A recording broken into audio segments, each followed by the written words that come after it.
Hey everybody, how you doing? It's me, Gabe Altabe, your best friend in the world. It's a Tuesday night.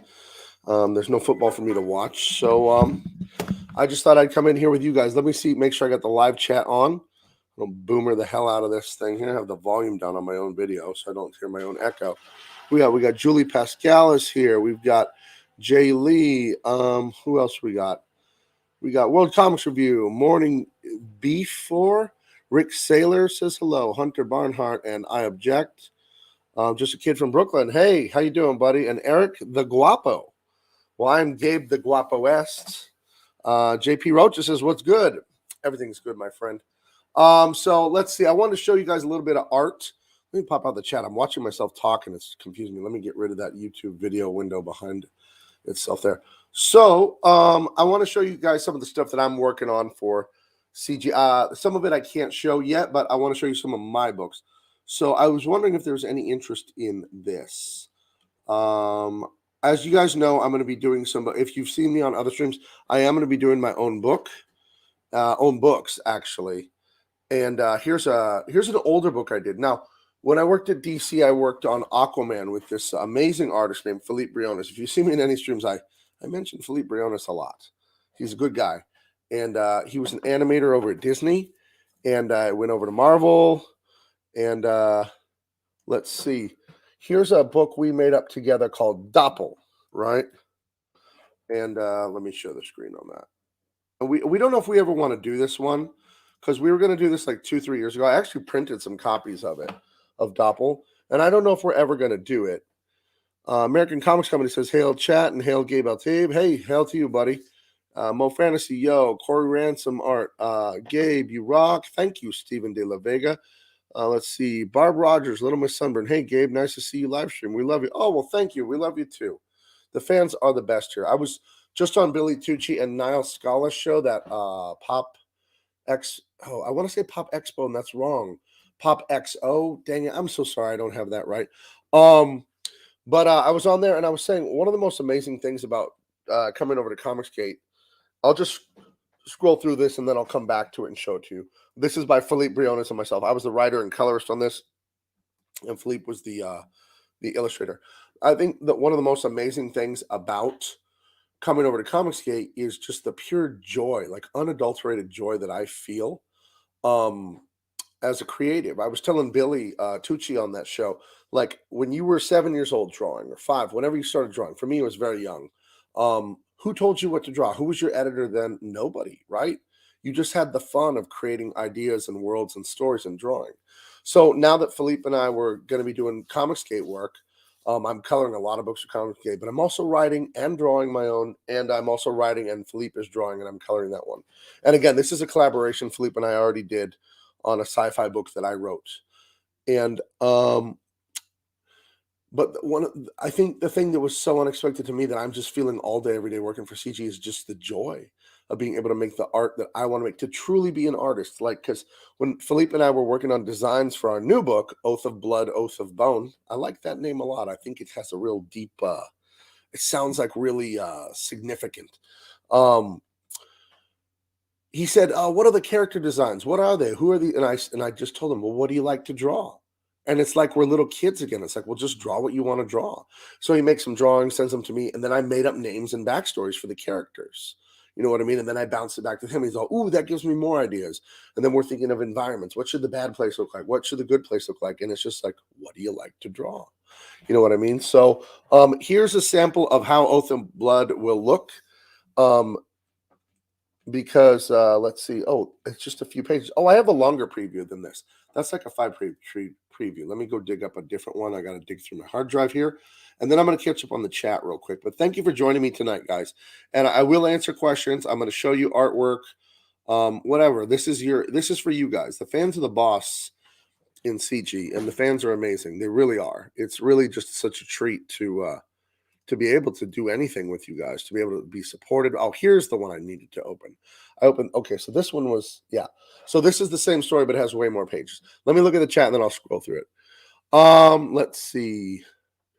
Someone wants to know, Leg Kick 1 says, hello, Gabe Altabe, here to give you support. Thank you. Pop XP, Beowulf is correcting me on the name of the show. I'm so sorry I had that wrong. Jeremy Kotner says, so I have a question. What are the chances of getting some of your new work autographed? Yeah, I'll sign anything, I guess. We'll have to work it out. If you have something that you need me to sign, you can see me at conventions or send me something. If you're talking about new CG stuff, I'm totally open to signing stuff. I've signed plenty of things in the past. We'll figure it out though. What I was telling you guys a minute ago about what's so joyous about working in CG is like, um, what do I want to draw? What do I want to write? Well, what's so joyous on your end is what do you want to read? How do you want me to entertain you? Tell me dance, monkey. You know what I mean? And like, we want to make you guys happy because you guys are amazing. Steve Strange says, Gabe, are you calling Grand Bazaar? I am not. I've done a lot for your boy Zach, and I'll be doing Impossible Stars 2 for him. As far as I know, I have not been asked to work on Grand Bazaar. World Comics Review. So basically, just classic Marvel method. Yes, Philippe and I are definitely doing the Marvel method. I wrote the opening scene of Oath of Blood, Oath of Bone last night, and it was so good. Bob Rogers, a little bit sunburned, says Gabe doesn't have an ore. He has a nuclear powered battleship, and I got the biceps to do it, baby. Come on. Looking good so far. Thank you, JP Rocha. Do you have a launch date in mind? I was saying December because I sent Philippe the opening scene. I did Marvel Method. It's so dramatic and fun and character moments and violence and excitement. And we could have pages like he's going to work on them now. Philippe is financially, he's good to work on this stuff right now, so we don't have to like delay forever. But then I was we have a private chat, the Comics Gate Kings and all that. And Fraga told me don't launch in December because you fans, you're spending money to travel and presents for Christmas and all that good stuff. I'm like, oh yeah, that makes a lot of sense. So I'm guessing like end of January. But I thought since I'm so patriotic, how I stand up for the American way against DC Comics ruining that, what if I launch on President's Day? Because you see my name there is Truth, Justice, and the American Gabe, right? So let's bring me up there. So you can see my name down there, right? What if I launch on President's Day, like mid-February? That might work. So El Guapo says, welcome to freedom. Thank you. Biff Bam Boom says, hail Gabe, hail chat, hail to you, buddy. Demonic Nemesis wants to see dinosaurs in comics. Everybody loves dinosaurs. Well, I've got great news for you. Oath of Blood, Oath of Bone, some of the monsters are chimeras. We have a huge Oath of Blood, Oath of Bone is kind of like this. You've got this big walled off city and it's a utopia. People have everything they want. And the government is giving people cybernetic abilities and they're giving them DNA of animals so they can have animal abilities to be stronger, faster, whatever. But it comes with a price, right? And then that's the crux of our story. So this is concept art. This isn't even in the comic book, this stuff. Maybe I'll do an art of Oath of Blood, but this is just stuff Philippe's just working on. And Philippe is an absolute powerhouse. He's 51. He was an animator at Disney when he was like 23. And then he worked at Marvel and DC, but he is just a true badass. This is work from Oath of Blood, Oath of Bone. And basically people who live outside the big, perfect, evil city, they want to go in there and like set people free and expose what's really going on. But you say you love dinosaurs? Well, we've got chimeras. Look at this. We've got a jaguar, a bear, a crocodile, a snapping turtle, a squirrel, a lizard, a wolf at the bottom, and looks like a big bison in the middle. And again, I told Philippe, just draw stuff and we'll make up a story. So he just started drawing on some very loose ideas we had. And then I started giving the characters names and all that. And I wrote full, huge backgrounds for these characters. And this is just concept art. But Philippe's going to work out that first scene into thumbnails now and storyboards because he's got those Disney chops. And we're gonna be rolling on the book already. And these are your main 4 heroes there. So yeah, I can tell you some names. Mike Warfield, Tobias Toby Jackson he's our Luke Skywalker, our main guy. Veronique Mercier, she's a badass. She's from the evil rich city, but she doesn't want to be part of that crap with her rich family anymore. And then we got Nina Diaz. She's a little girl that can turn into like a lizard and stuff because she has some of that chimera DNA. So I don't want to spoil too much, but those are your main heroes there.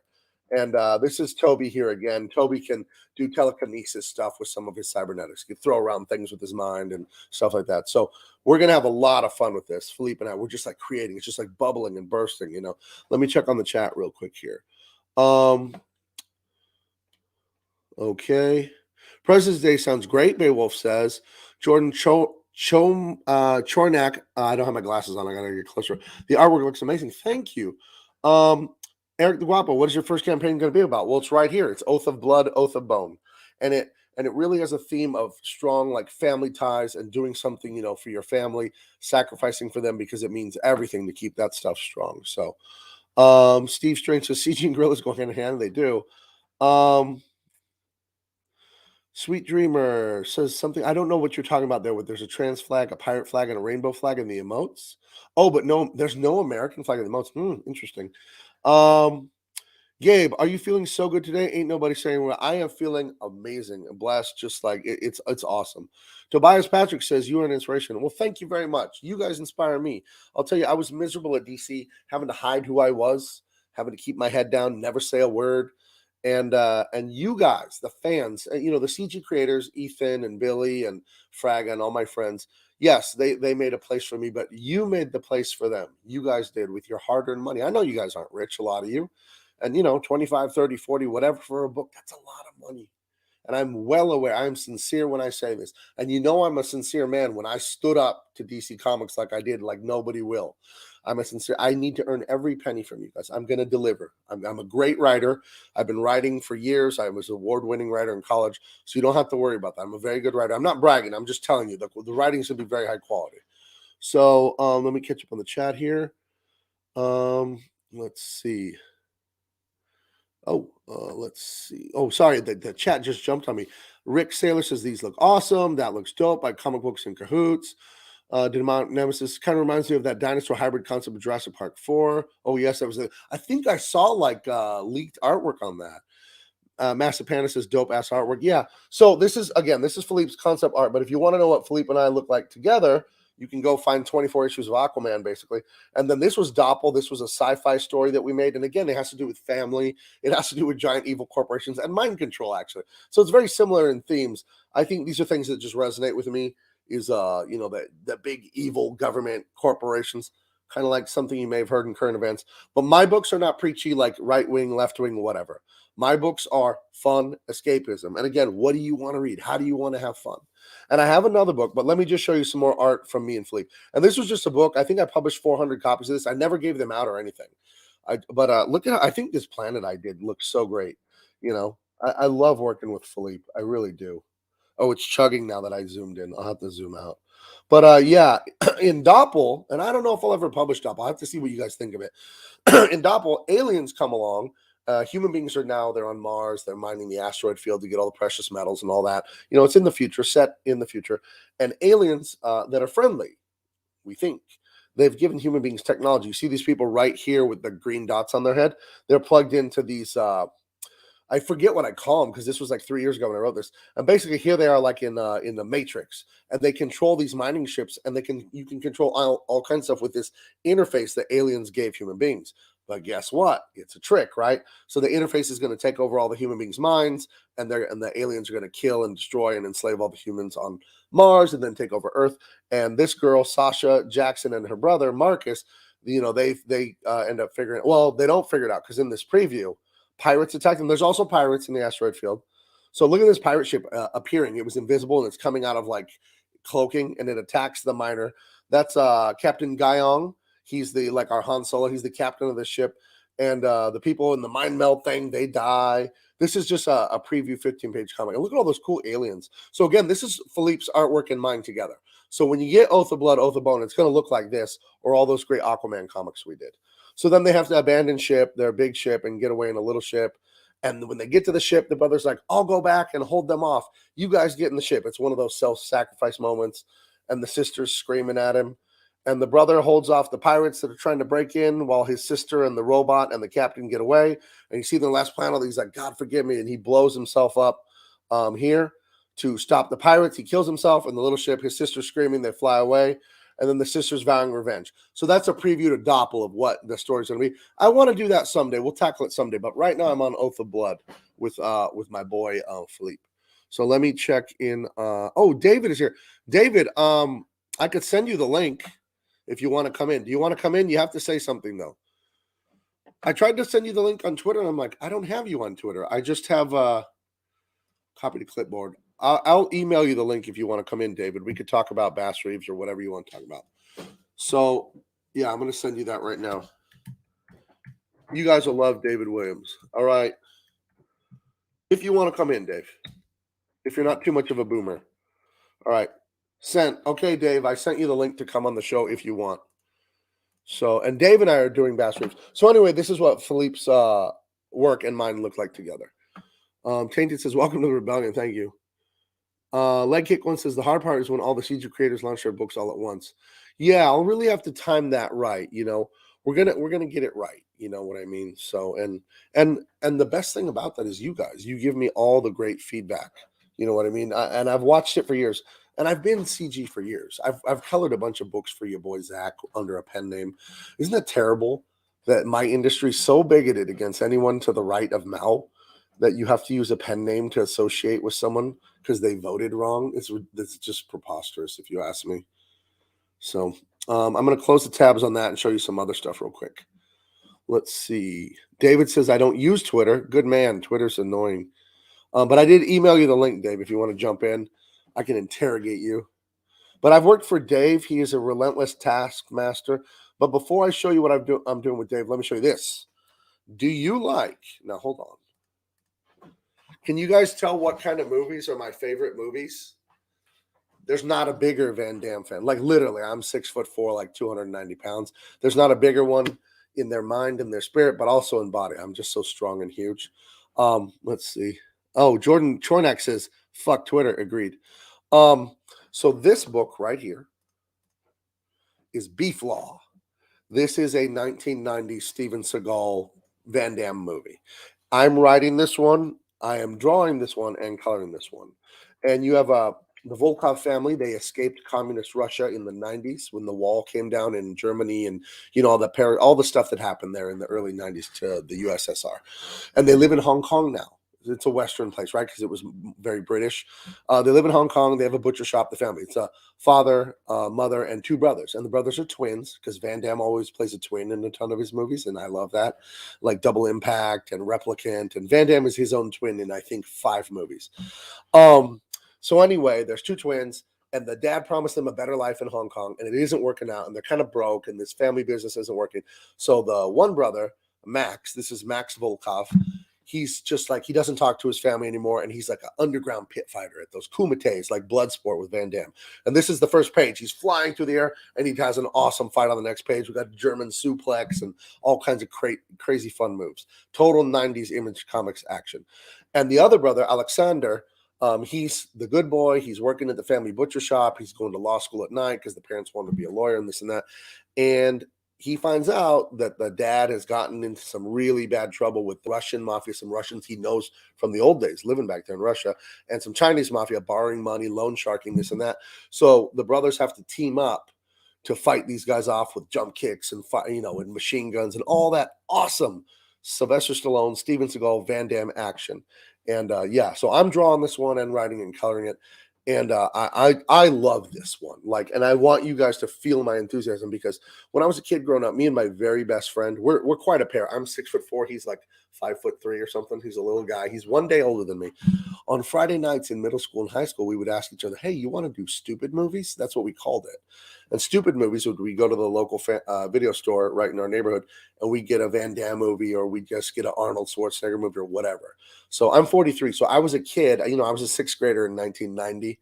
You know what I mean? I graduated high school in 1996. So I'm right there in all that 90s action. That was like just blowing my brain up when I was a kid.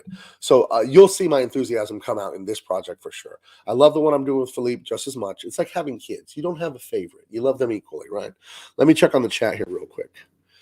Barb Rogers, Little Miss Summer. Gabe was intimidating. That is his charm. I've been told that. I think in college I had a job at Home Depot and then 2 different newspapers. I was I hate it. But I remember getting talked to by the boss somewhere that like I intimidated people or something. So, if I intimidate you, that means I'm doing it right. So let's see. Beardgasmatron, who wins between Tong Po and Chong Li? Is that a serious question? Because Chong Li will win because Chong Li will win because I think he's a cheater. Remember, he crushes up the chalk and throws it in Van Damme's eyes. God, those are such good movies. My favorite Van Damme movie is Double Impact with Chad and Alex, the twin brothers. And again, that's totally why I have Maximilian and Alexander. Those are they're Russian, so it's Alexander and Maximilian, and their Volkov is their last name. And the mom is Alexandra, and the father's Grigory.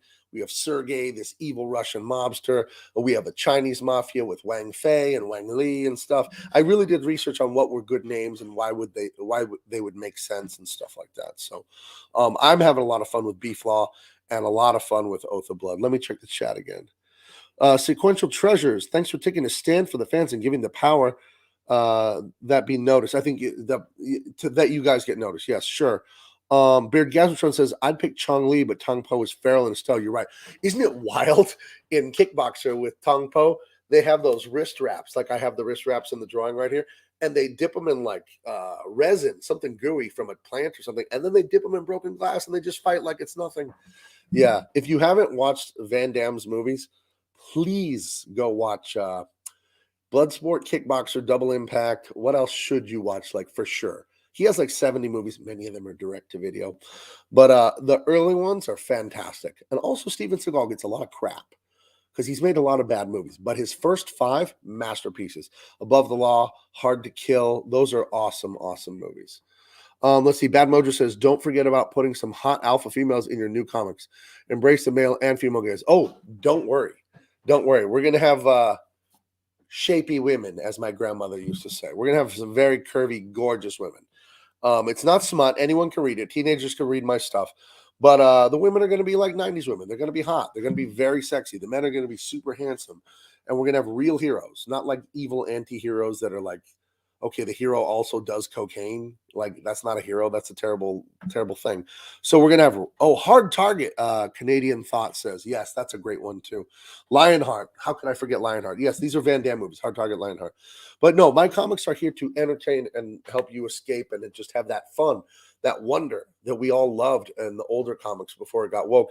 And I know I've talked a lot of politics because of how I came out of the mainstream. And someone commented to me they're getting a little tired of that. I get tired of it too.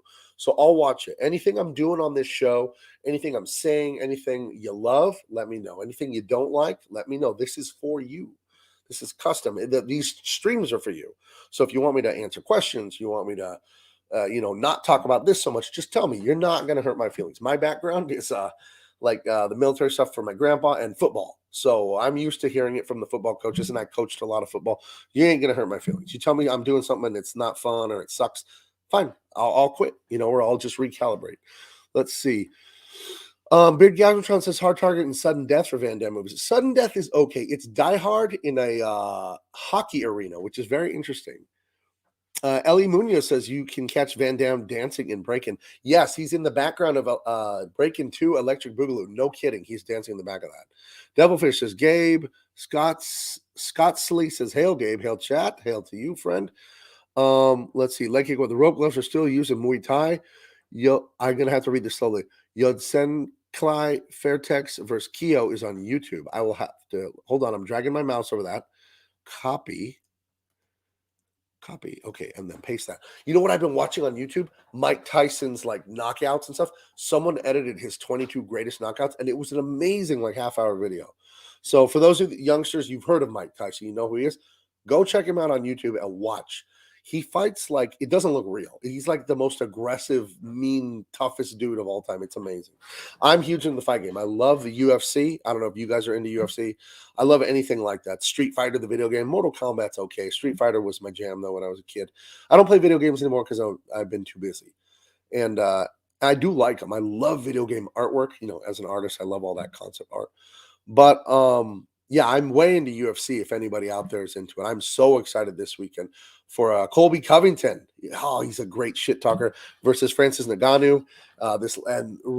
Thug Rose is fighting again. She's fighting the Chinese girl. I forget her name. But yeah, I'm very excited about that. But I don't know. So I used to talk some sports on streams and people weren't into it. So I won't do it if nobody responds. Let's see. Classic Comics says, we really appreciate and respect the stand you're taking, Gabriel. I've already backed several comic tape projects and look forward to enjoying your work. Well, what do you guys think? Tell me in the chat. Would it be dumb? Would it be dumb to launch something in December? If it would be dumb, give me a 1 because what Fraggy told me, and it makes total sense when I heard it. You guys are spending money on Christmas and maybe traveling to see family at the holidays. So would it be dumb to launch in December? I feel like that's very true. But give me a 1 if it's stupid. Give me a 2 if like you would spend $20, $40, $50 in December. Would you do that? I don't know. Okay, we got 1-1. Josh Grattan says beef law. So good to see you again, Josh. I know you from the old days. Okay, so ones. We got 1-2 from Bordeaux. Oh, Bordeaux must be a millionaire. Can spend money at the holidays. Let's see. Okay, so overwhelmingly, this is like 90%. December would be stupid. You guys are the greatest fans in the world. I love this so much. You guys are making me feel like I'm a 7-year-old artist again, just doing whatever the hell I want and just having fun. That's just the beauty of art. I'm really overcome right now. I'm not the kind of guy that's going to cry here. Of course, Paul Gibb gives me a 3, so whatever that means. Um, but yeah, this is truly fun. You know, I can't. Oh, Josh Grant says, miss you so much. Dude, I miss you guys. And what's our buddy from New Zealand was awesome. Nick Sonata in the old days. Yeah, we had a crew on here, but my YouTube channel sucked because I was under Hollywood's thumb and I wasn't allowed to say anything. And I know you guys knew that. And that made my show wishy-washy and a little boring because I just couldn't really talk about anything because you see what happens when you speak the truth to these people. They go around bullying you guys, and I'm not going to get into too much politics. I know that bores people and irritates people, but they did. They bullied the shit out of you guys, called you racist, sexist, homophobe, transphobe, blah, blah, blah, blah, blah, blah, blah, all this stuff, and I stood up to them for you. And I have a video on this channel. If you look, it says what I told DC for you. And in that video, I read you the last text I sent Jim Lee, letting him have it, telling him that this American way stuff is nonsense. And and I told him other stuff in emails, which it's private, but I told them, some of the powers that be at DC, what they're doing wrong, why sales are in the toilet, because they're just insulting our fans and calling them bigots because they're, to the right of Mao Tse-tung. I told them that directly, editor-in-chief, all of them. I did, and Jim Lee, I told them all that. And I've been wanting to tell them that for years. But I was being a chicken and just keeping my head down, getting a good paycheck. I was living comfortably. I was compromising my values because, hey, I got a mortgage. I got a wife and kids. And that's wimpy. That's wimpy. I'll get off the political thing because that's not fun. That's just anger, right? What we're doing here is we're moving the hell on and we're winning. That's what we're doing. And we're going to have fun. J-Do says, hello, Gabe. That's some gorgeous art there. Well, thank you so much. It really touches me when people like my drawing, my illustration, because I'm known as a colorist. But dude, I'm the full thing. I can write, I can pencil, I can ink, I can draw, I can do the whole thing about jig. So, and for those of you coming in late, I got another book with my friend Philippe illustrating, and he's better than me at drawing. I'm fine saying that, but he's older than me, and he worked at Disney as an animator. What do you want?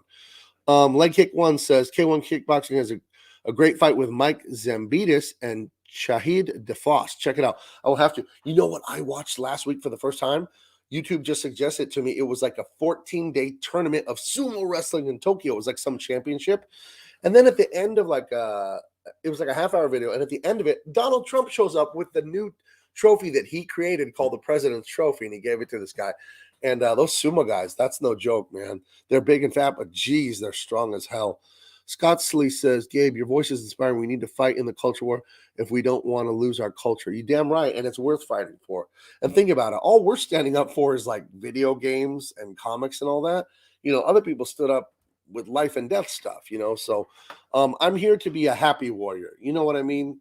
Be inspiring, talk to people, help them to understand you're not alone, man. You're not alone.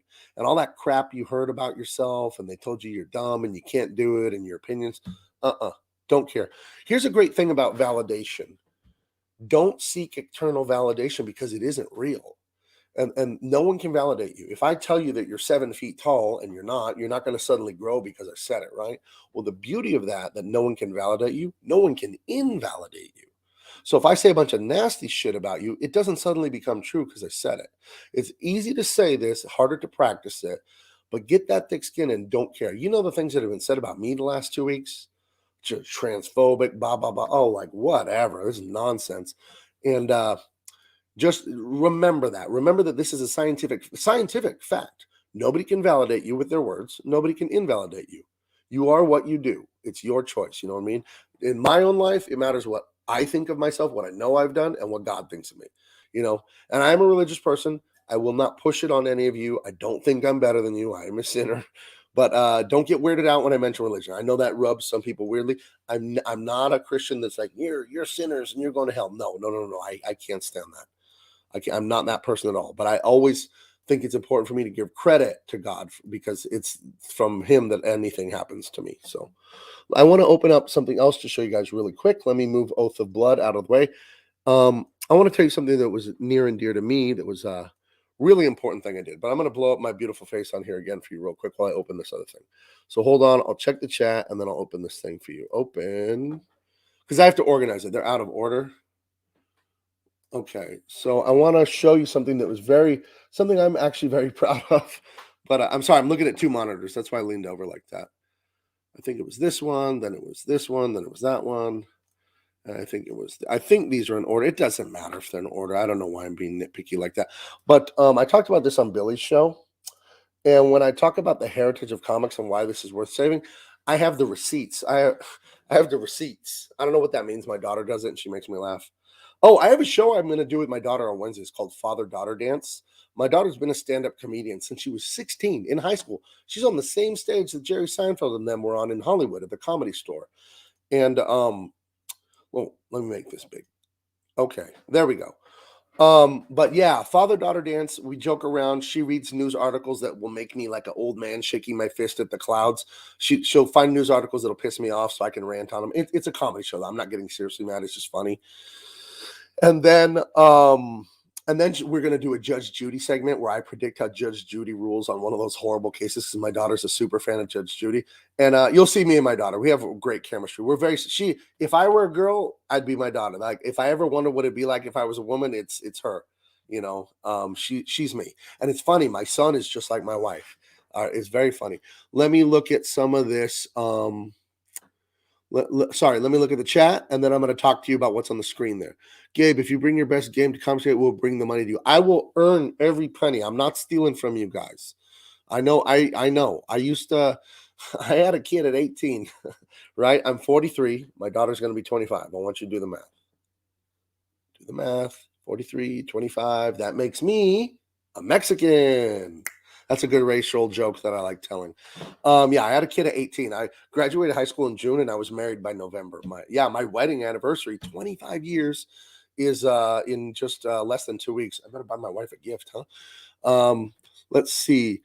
Crypto Keeper says, "Hey Gabe, did you see Tyson Fury knock Wilder out? That was the greatest fight I've ever seen." For those of you that don't know, Tyson Fury is the heavyweight champion of the world right now, or at least there's many. He's a champion, and he fought Deontay Wilder, who used to be the champion. This is a third fight, and Tyson Fury beat the crap out of this man like the last 6 rounds.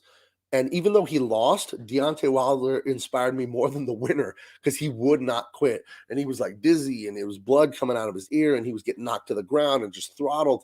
And it was one of the most inspiring things I've ever seen in my life. And when I was going through it with the media stuff and all that, when I left DC like 2 weeks ago, I kept thinking about Deontay Wilder and how it's like, it wants to bring you to tears to see the human spirit. Like in that fight, I know it's just a sport, boxing, but like Deontay Wilder lost, but he fought so hard. It was literally Tyson Fury was going to have to kill him to make him quit. And they took Deontay Wilder to the hospital right after the fight. I love it. I love it. So yes, I did see that fight. I am a Tyson Fury super fan. He's one of the most inspiring people I've ever heard in my life. Euphorion says, will you do kid superheroes? We need good ones now that DC and Marvel are going woke. I cannot talk about that. I love stuff for kids, and I think it's important. I'll leave it at that. If I can't talk about things on here, you got to trust me. I can't talk about them. There's got to be reasons. Let's see. Paul Gibbs says, if color texture is all you bring to the table, I think you're dense. You should probably work on your personality. Agreed, my friend. Julie Pascal says, I agree with all ages and stories for kids or teens with adventure and heroism. We need more for kids. Absolutely. And Oath of Blood, Oath of Bone, it's going to be like Star Wars, where little kids can watch it and adults can watch it. And it's not going to be dirty or anything like that. Beef Law is going to be edgier. It's going to be like a Van Damme movie. Your PG-13, maybe rated R. I don't do two things I don't do, and I don't condemn anyone for doing it. These are my own personal standards. I never do pornography or anything like blasphemous to God or like Satan worshiping. I don't do stuff like that. If people want to do it, it's free country. But with me, I won't do books like that. You know, I've turned down 2 jobs last week with stuff like that. So let's see. Okay, Bordeaux, I'll show your comment. I won't read it out loud though. Jordan Chornak says Cecil has a comic called Cash Grab. LOL. Is Cecil an amazing talent or what? That guy, I told you I did improv classes in Hollywood with my daughter, the stand-up comedian. We went to improv classes to learn improv, like who's lining it anyway. Cecil does it naturally. He's an amazing brain on that guy for comedy. Let's see. And I did can't talk about that. Sorry. Very exciting. Can't talk about it. Sorry. Let's see. Bad Mojo says Oath of Blood sounds good. You're David, how long have you been there? David. About 20 minutes. I'm so sorry, David. You guys, what a boomer. David is at the bottom of the stream, and I didn't let him in. I just been talking and reading. How you doing, Dave? I'm all right. How's it going, chat? We got Dave's elbow on the show. Oh, there you are. Do you guys know who this is? This is the amazing Dave Williams. You may know him from such amazing books as Dave? Bass Reeves. Bass Reeves. That's the first one. I didn't know what you wanted to name first, but I'll bust out some Bass Reeves to show them real quick. Let me see. Yeah. It's always about the newest, latest. Who cares about the old stuff? Right, the old awesome stuff. DC and Marvel got their shine already. Why do we got to keep giving them shine? Right. So if you guys go to, I'm going to shill for a minute here, if you guys don't mind. If you go to any Walmart on Earth, in America, I don't know, on Earth, whatever, you can pick up this Bass Reeves. He was a real historical figure. He was a bounty hunter back in the the cowboy days and all that. And my man Dave is illustrating this, and I'm drawing. He's illustrating. I'm coloring. And then our writers, Kevin. Now he pronounces that Grievous. Okay. Yeah. He created. If you guys in the chat know, he created. What's the vampire werewolf movie? Underworld. That's right. Yeah, he created all that, and he also starred as one of the wolves. Right? He was in the movie. Yeah. He was the big black lichen. Right. So some of you in the chat were earlier saying that you like books for kids. This is a book for children because one of the main points of this story is a relationship between Bass and his son. And I can spoil this because these books are already out, issues 1, 2, 3 in stores. Bass isn't around a lot because he's working. You know what I mean? He's working, and in the old days, you got to travel far when you're a cowboy, when you're a hired gun and a bounty hunter and all that. So Bass is traveling all over to go be a lawman. And is his son getting in trouble alone with a single mother? I feel like that's relevant to minority communities, huh, Dave? Absolutely. I feel like I might not have been a father at 18 if I wasn't getting away with murder behind my single mother's back. You know what I mean? Sure. So, I might have been a father at a more appropriate time. So, Leg Kick One says, I love Bass Reeves, great real character. Well, what do you want to say about this, Dave? Because I'm talking a mile a minute about all this stuff. What do you want to say about working on Bass Reeves? That artistically, I'm having fun to where I get to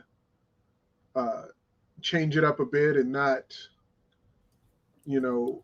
follow rules. I'm kind of making rules as I go along. I'm trying to find, a voice for this book, for this look for Bass Reeves to, engage people other than doing the obvious, hyper realistic, version of a Western that we always get that's drenched in sepia tones. Right. So I wanted to, be a little bit more expressive and, push the figure work and the facial expressions and the environments and props and all this kind of stuff, and just be more hyper suggestive of what said things are instead of like right on the nose. Right. Now, I love bring it back to what Kirby used to do. Kirby didn't draw real guns cars, where it's all about the energy, Yeah. Exactly. Jordan Chornak sums it up. He says, "Oh, fucking sick." So it's PG-13, kids. Sorry. Let's see. But like Yuck, I love this villain here, Yaki. Now, did you come up with that upside down like cross-face painting, or was that Kevin, or how did that? Because I love that. That was so unique. That was all Kevin. Okay. Yeah. Kevin is such an amazing talent. Jeez. Yeah, they're really good scripts just to read without pictures as well. Right. Maybe Allegiance will do a book and just put those out as is, because they're Right. fun to Yeah, and working for Allegiance, they're Comicscape friendly, whatever. They've been awesome to us. I feel like we have a ton of artistic freedom. I think because the bosses over there, Elizabeth Breitweiser, Eisner winning colorist, and then Mitch Breitweiser is a genius. I think because they are artists, they know how to just, read. in Spanish we would say déjalo. It means leave him alone. Oh, your wife is Yeah, Mexican. You know that. that's right. Yeah, So yeah. So what are you working on tonight, Fred? Are you getting me more Bass Reeves pages so I can get to coloring, or yep. More coming this week, and okay. I I got got 11 and 12 today. They sent me 11 and 12 for issue 5. yeah, So, and they look as usual. So, yeah. yes. Yeah. And I'm looking forward to jumping into the next one, just getting it done and over with, so we could jump Sure. on to the next things. That The thing we future, talked about. Yes. very, very. That thing. Are you going to go right into that superhero thing you showed me? I won't say anything, but I don't know what you're talking about. okay. Okay. Just wondering. Just It's wondering. gonna be something. It's just I'll just say it's gonna be something cool. Okay. Sounds good to me. I've got 2 more images. I love this. I've been showing this around a lot. This image right here. I love this. Check this out, guys. Look what Dave can do. Look how good this is. And Dave, I was on Billy Tucci's show a minute ago that Pop, oh geez, I forgot the name. Pop XO again. Pop XO, I think the name of it is. And I was telling him the best I've colored. So when you color, you can do like 3, 4, 5 books a month if you want to be really busy. When you illustrate comics, you're doing less than 1 a month, probably. So I've worked with so many people over the years. And I would say the best illustrators I've ever worked with are 3 people. John Timms, he's an animator. Philippe Briones, an animator. And you, an animator. And I was talking about that, like the energy that you guys are able to capture and the simplicity. I mean, look at just the swing in these arms, how it's just, just swooshing across there. I love it. I couldn't be more impressed. So I love this Thanks. spread. I think this is the best work you've done for the whole book so far. So, Oh, thanks. I'm glad you like it. Glad you're having fun. yeah. I know Right. I'm tenderizing you like you're Mike Tyson's punching bag. You You are know, mean to me. You guys in the chat, I want you to give me a thumbs up if you like how mean Dave is to me. I'll color pages, and they're beautiful because I'm beautiful and I'm a genius. Then Dave sends me all these comments and suggestions. And to be fair, they're good. That's what pisses me off because I don't want to do it. And then I'll get the email. He says, "We'll change this to this and do this to that." I'm like, damn it, Dave, you're right. So Dave makes my work better, but he beats me up. But we get there, baby. We get there. So I do yeah. love working with you, Dave. I'm giving you a hard time. So. Well, I mean, you have this coloring style that is really good on the DC stuff, and it's perfect. But we're not working at DC, so Right. we got to do Right. something. We got to do something right of them because they're left. So Right. Right. we got to go right of them just to change it up. It's almost the same kind of theory that Jackie Chan had about the whole Bruce Lee phenomenon, because after Bruce Lee, everybody was trying to be Bruce Lee. So Right. they were all fitting within a certain fighting style and formula and all this kind of stuff. And he said, what can I do to be separate from him? So if he kicks high, I got to kick low. Oh, okay. And so that's what I was trying to get you out of your habits. They're good habits. They're good. They're very, right on point. There's nothing to complain about. But when I'm trying to set my book apart from them, Right. and I wanted to set you apart to show that you could be, outside of even your own box and it could still be great. That's why I'm saying, okay, how about this? Try this, and how about marry these colors, and don't be afraid to use, all red on this panel, Right. just because we're trying to evoke an emotion, because that's all color is. It's, it helps the art.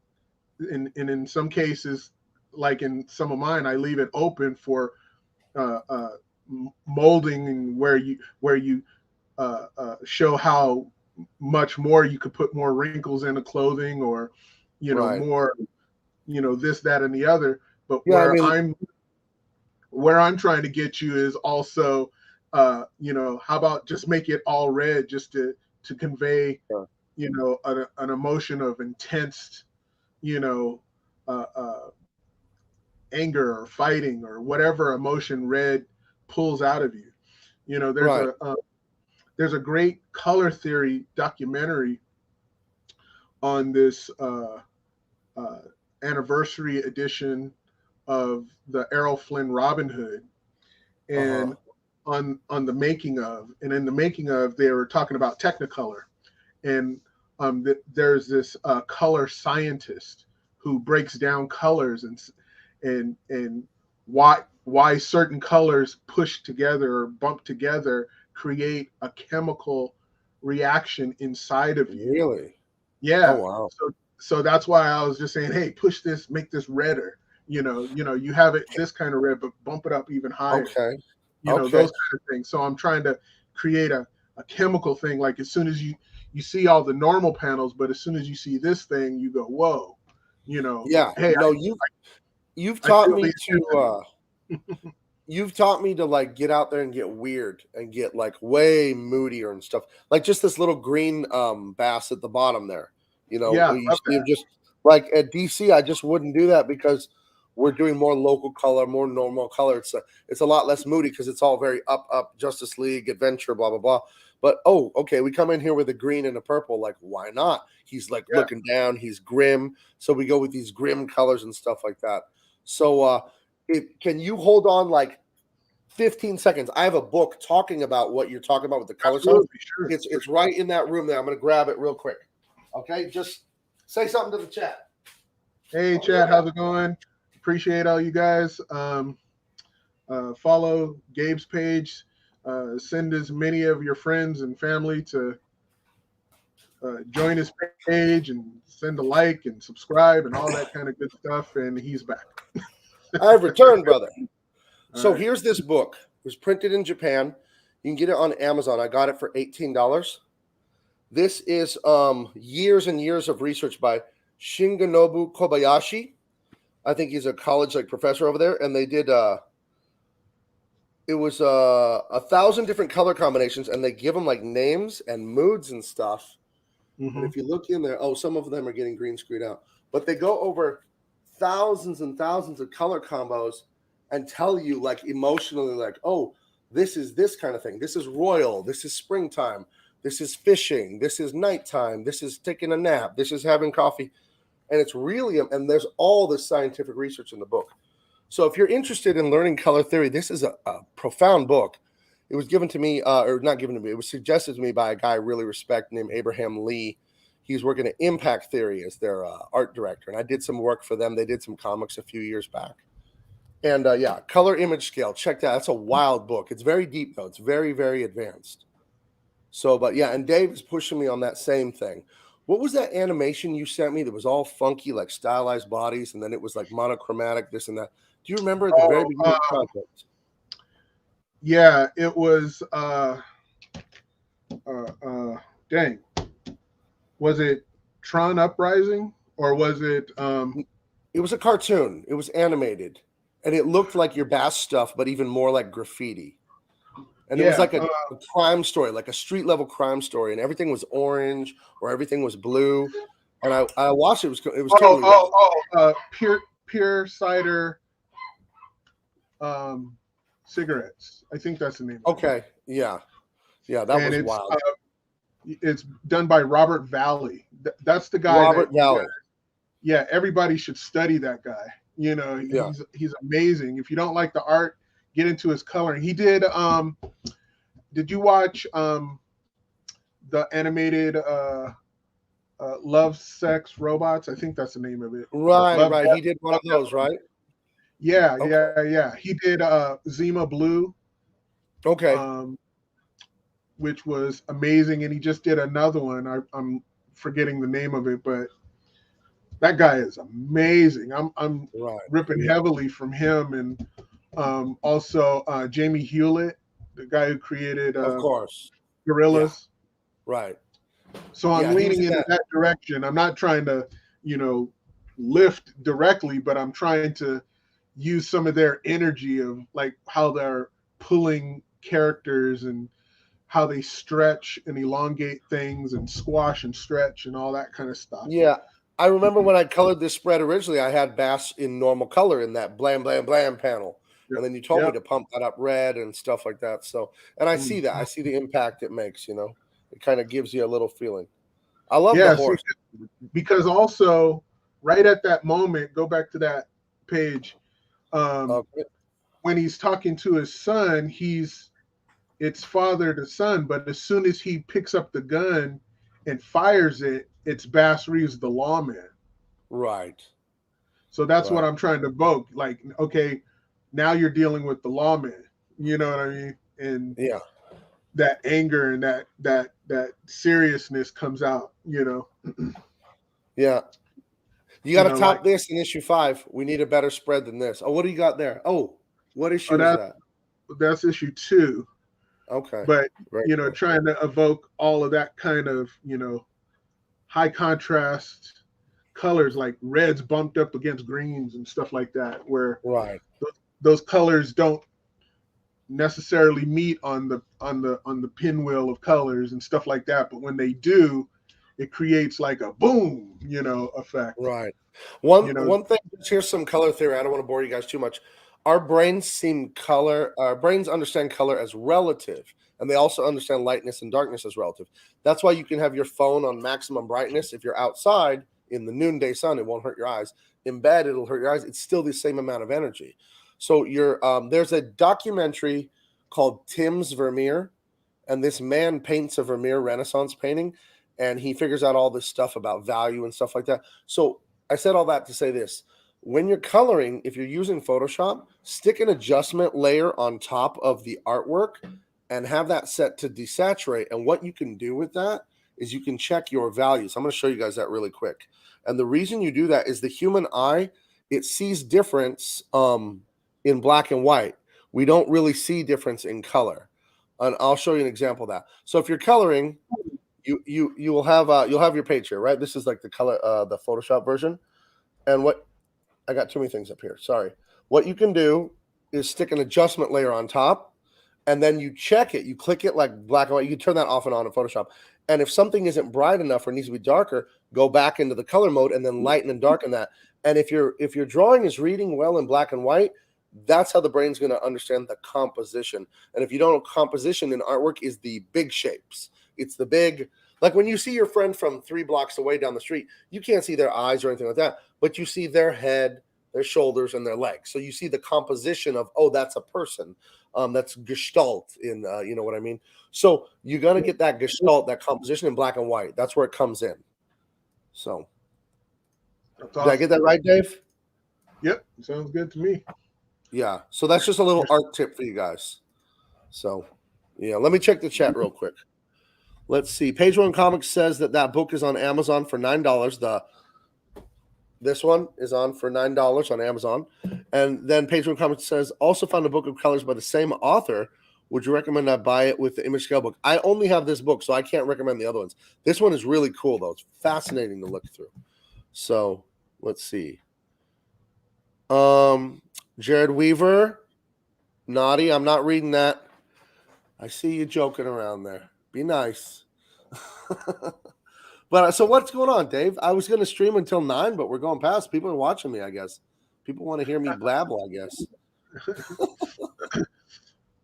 Nah, you wanted me to come on, so I guess you wanted that. I invited you on, and then I'm like, what the hell are we going to talk about?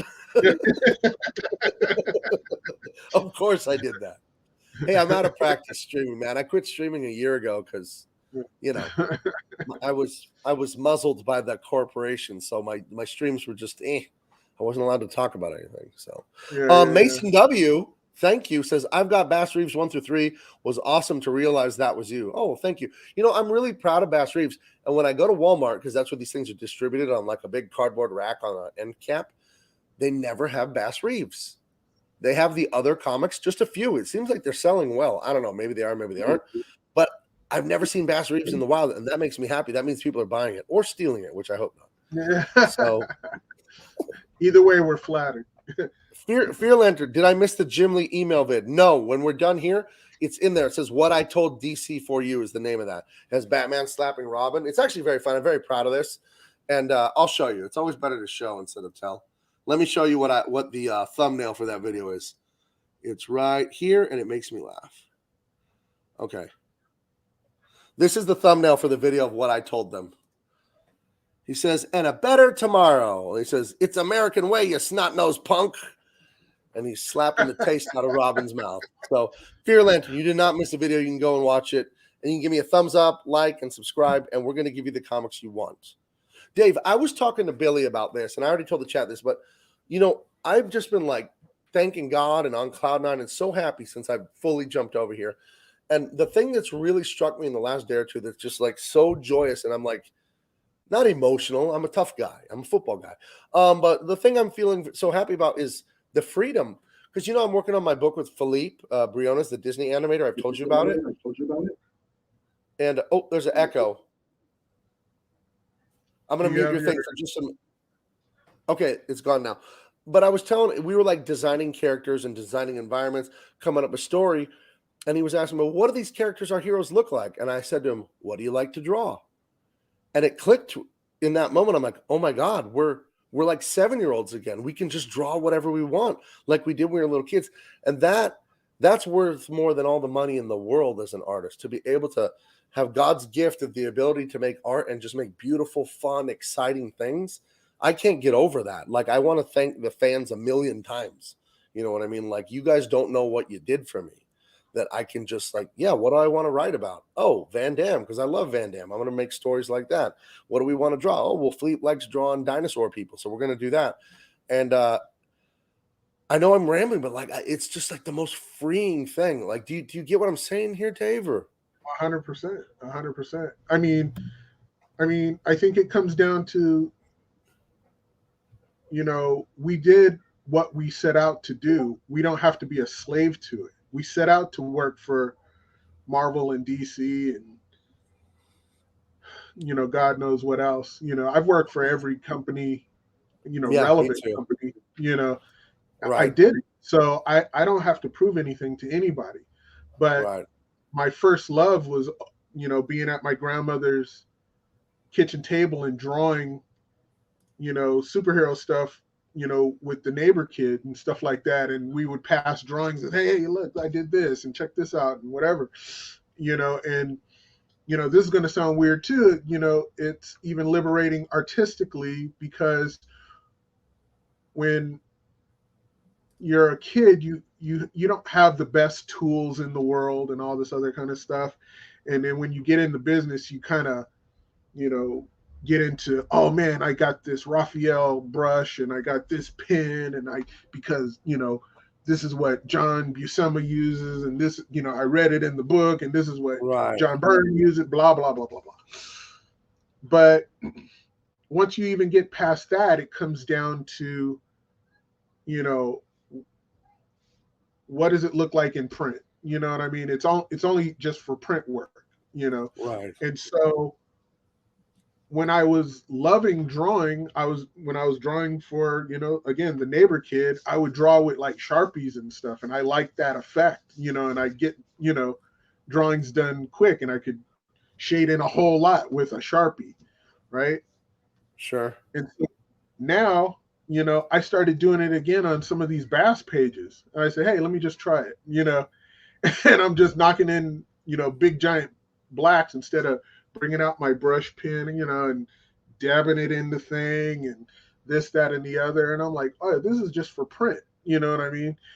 And it's not about having this thing ready to be put up on someone's wall, Right. I was on another stream explaining that, am I doing this, for what purpose? I'm doing it. I have to enjoy it somehow, some way. And, I don't need to impress anybody with all the techniques and what materials I'm using. Let me just draw and have fun. Hopefully it'll come through in the art and the fans will like it. It's amazing. It's Thank you, fans. This is a gift. You guys don't even know. that you guys and created. I'm doing this stuff directly for them, and I'm like, man, I really hope they like this, man, because I'm having fun right now. Hope they could see this. You know what I mean? You know, I can't wait to do the next thing so that they could see this. Hey, check this out. You know, And I'll that's tell how you, fans, I look at my fans as if they're my neighbor that I'm sharing a drawing with. Hey, I just did this. Check this out.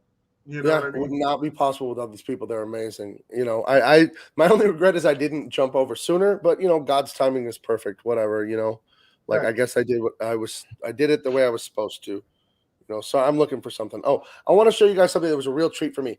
I love Disneyland because I love model airplanes and building cities, and I had a train set and dioramas. I'm that guy. I love making dioramas, and ever since I was a little kid.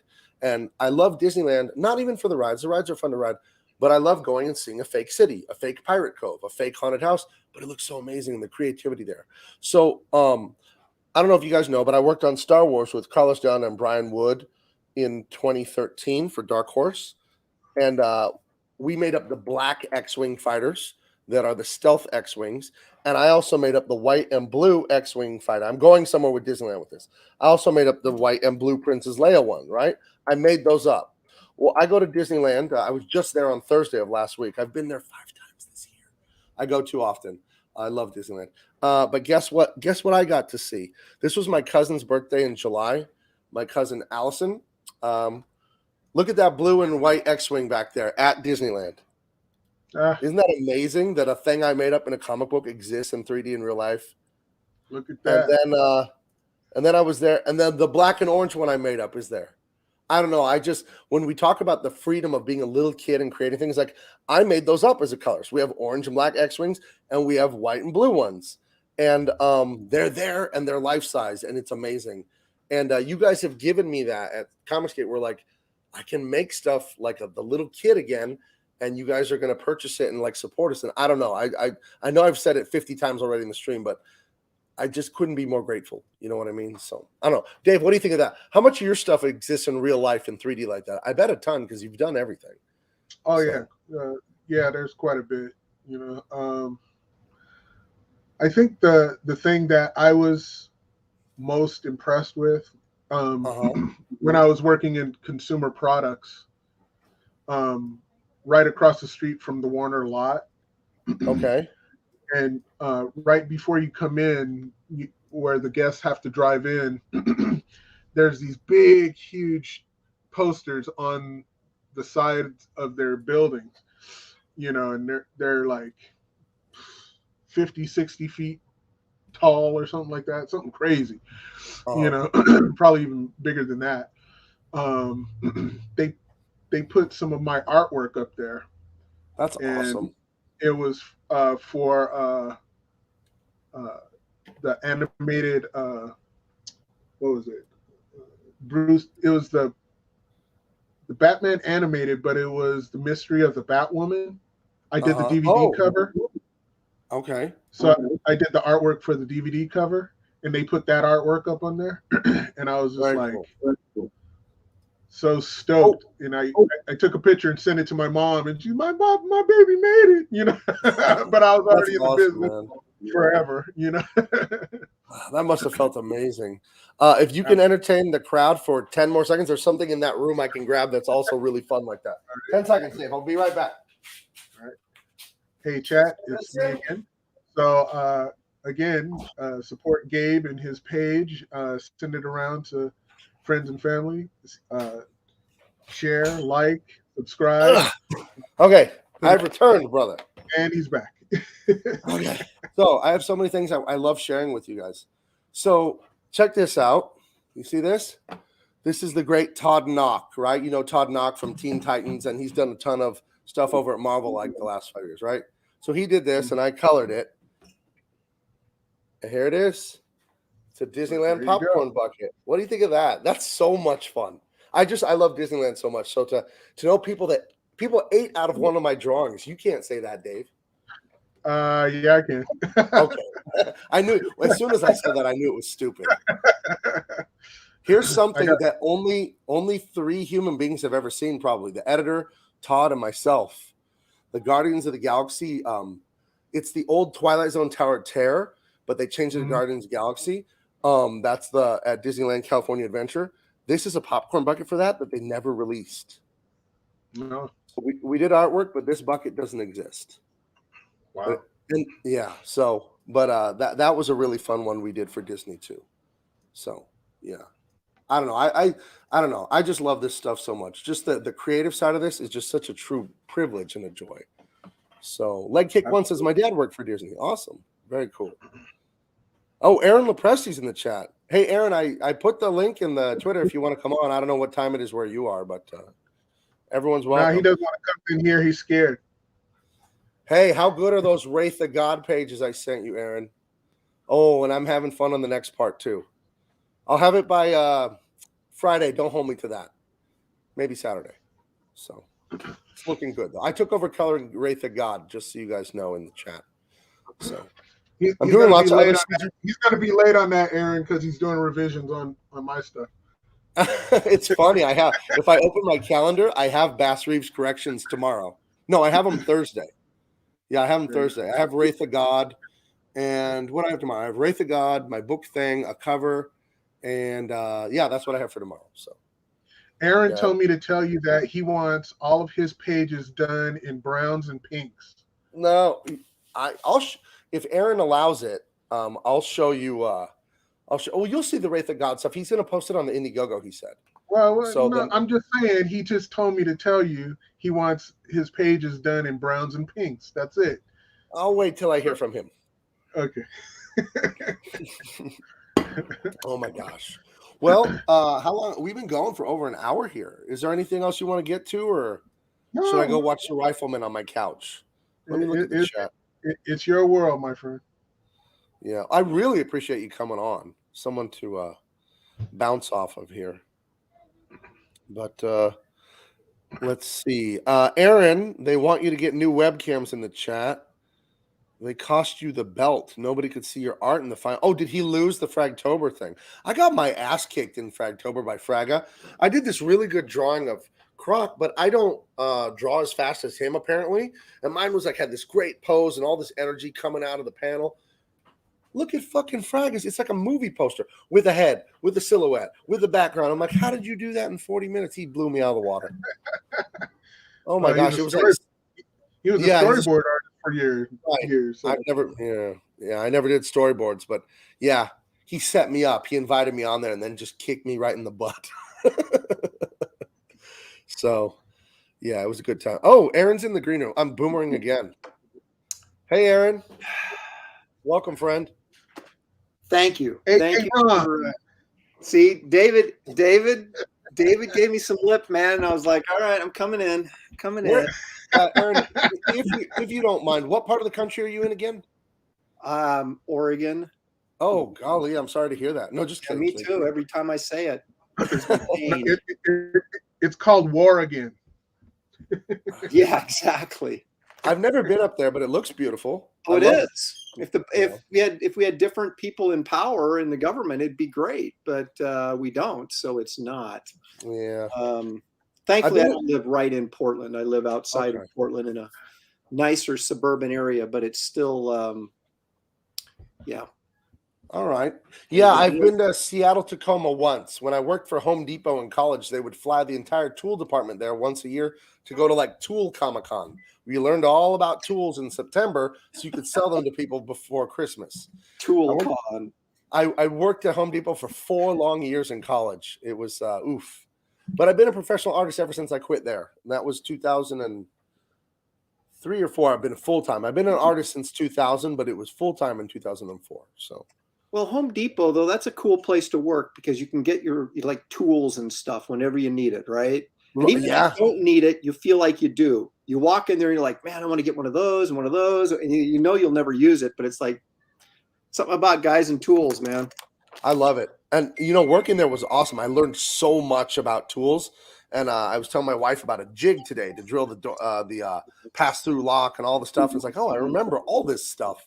Mm-hmm. So I don't know. I enjoyed working there. Actually, I complained about it, but it was fun because I was around tools all day. So can't go wrong with that. No. So what are you up to tonight, Aaron?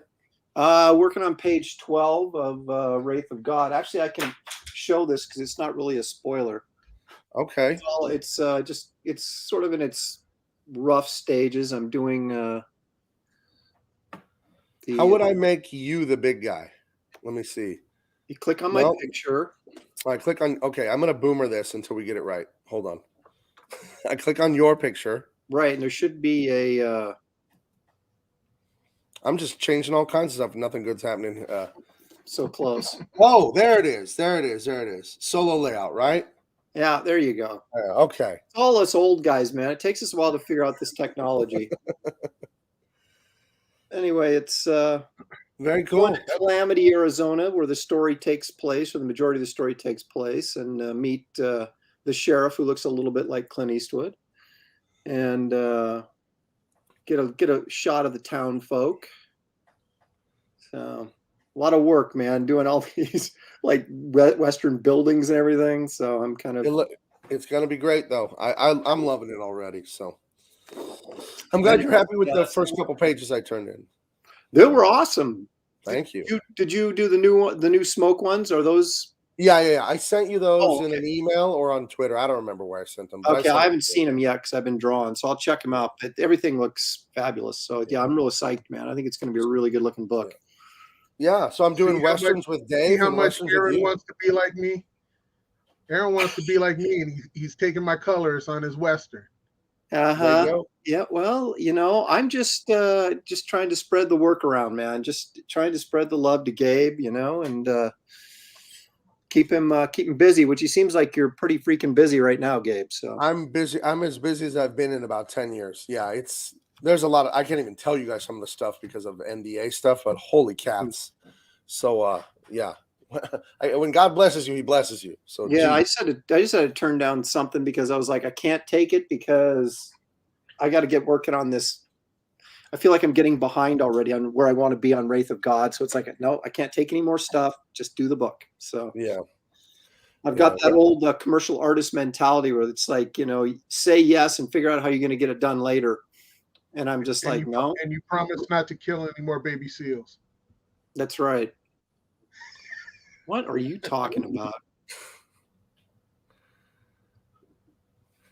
Listen.